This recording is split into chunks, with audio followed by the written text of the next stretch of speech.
The Mendenhall Glacier is near the southern end of the Juneau ice field. The northern end of the ice field is up at Skagway, near the start of that road relay. And although there are 38 different glaciers coming out of Southeast's largest ice field, this is the one most people see.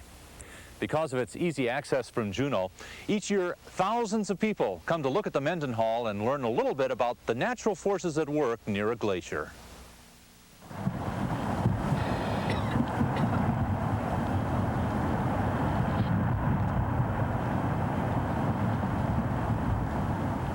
Few who see a glacier calve into salt water cannot help but be moved by the beauty of this brief, violent display of nature's power. The more normal, slower movement of glaciers is accompanied by the grunts and groans of shifting ice, and even if less dramatic, it offers viewers equally stunning scenes.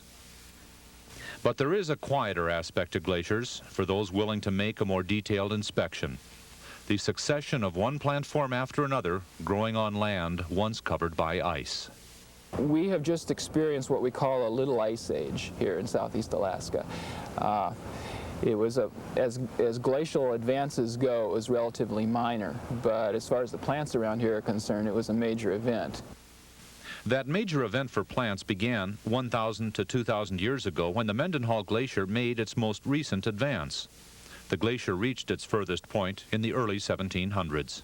We're now immediately down valley from the maximum extent of the glacier during the Little Ice Age. So if we were to have been here in 1765, where these spruce trees are right now, it would have been a big wall of ice, but it wouldn't have reached to where we're standing. This is where it came to an end. We're looking along the outer face of the terminal moraine now. There's probably about 20 feet of relief here. How far are we from today's face of the glacier? About 3 miles. In those 3 miles, from this point of the Mendenhall's maximum advance near the Back Loop Road to the present face of the glacier is a living display of the changes of plant succession. It all begins at the barren ground in front of the glacier. In front of the falls there, the Nugget Creek Falls, there's a large pile of completely barren glacial till, which is ice cored. It actually still has a large body of ice under it. And there's just about nothing growing on that. On a bare bedrock surface like this, one of the first things that becomes established is this lichen, Placopsis, which is a little semi-encrusting lichen that can grow right on a bare rock surface, and that's a real important early colonizer. And then these mosses and fireweed and a few grasses and sedges. And how long is it going to take those first grains of life to grow after the retreat of the glacier? Just a couple years.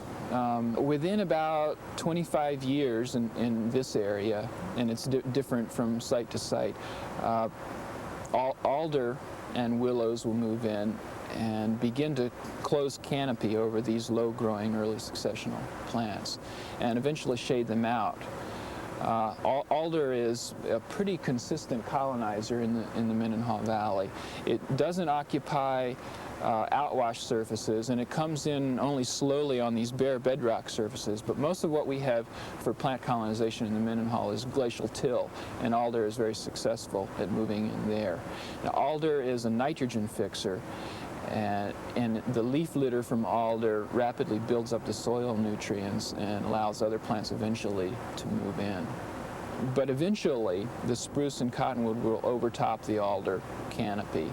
The alders may be 15 or 20 feet high, and after about 50 years, and I think we can look at an example of this, you'll have cottonwood trees and spruce trees starting to protrude above the alder canopy.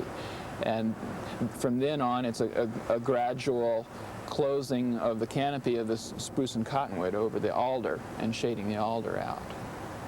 Okay. I'm sort of describing landmarks along the way. It's impossible to say here we are in the alder phase and here we are in the spruce phase and then the hemlock phase. Of course, it's a gradual change. One of the plants that seems to be present in most stages of plant succession is a very common sight throughout Southeast. Southeast Alaska could be thought of as the moss capital of the world. There's probably a greater diversity of moss species here than there is anywhere. largely because of the constant rainfall and the absence of a summer dry season. From about 100 years on, you have an even-aged spruce forest, and by even age I mean that they came in at roughly the same time. They're the same age, same diameter and height, and their canopies interlock. There hasn't been enough time for many of those spruce to die and fall and open up a canopy gap and create a diversity in the forest understory. And because the canopies interlock, very little light gets through, and the understory is fairly impoverished. There's only a few species of flowering plants that do well under an early spruce forest. On the terminal moraine in the Mendenhall Valley, we still have an even-aged forest. It's still spruce dominated. There are a few hemlocks there, but it's probably 95% spruce at least. And it's starting to take on some of the characteristics of what we call old-growth forest, which is an ancient, uneven-aged forest with trees of many different sizes, and it's structurally very diverse. The oldest post-glacial forest that we can study in the Mendenhall Valley is only a little over 2 centuries old, and it's just a youngster by old-growth standards. There is a hemlock component, but the hemlocks haven't really taken over yet the way they do in most old-growth forests in southeast Alaska. As the years continue to pass, this process of plant succession will also continue. I would say by 500 years that it will be mostly hemlock. The hemlock will gradually become the dominant species there. It will open up a lot. There'll be areas where there's a great deal more light reaching the understory.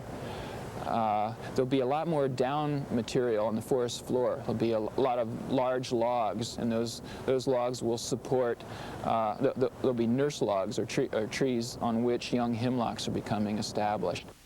The plant succession in the Mendenhall Valley is easily visible, in part because the glacial retreat has been so recent. But this process is one that has followed other major glacial advances and retreats in long-ago ice ages. The glaciers that blanketed northern North America were continental glaciers, and the landforms that they left were in some ways different than what we have here. But there are a lot of features that we can study in the Mendenhall Valley that tell us a great deal about the course of succession over thousands of years in many parts of North America.